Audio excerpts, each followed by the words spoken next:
Ay günde müdür olsa kapattı mı bunu?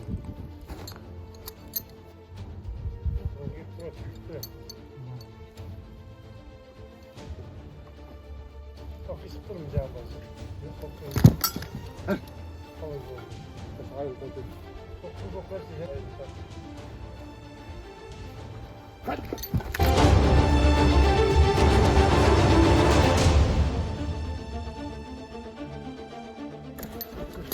Hayır basın.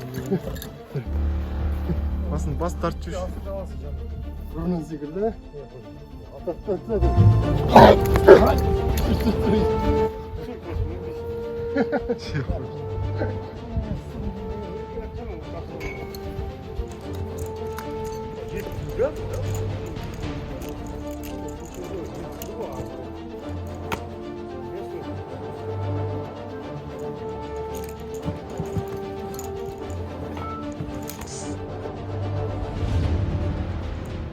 Basmadan.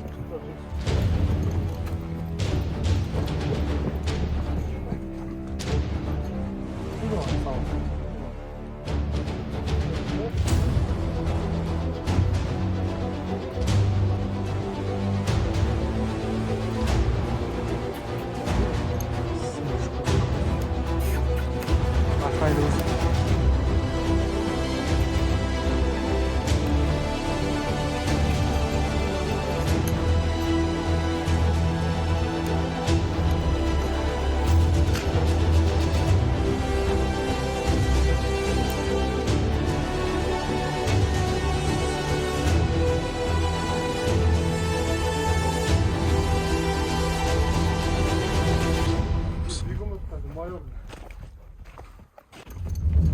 İyi yana.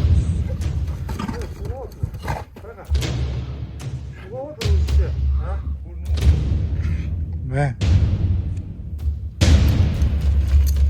İyi yaptı vay oğlum.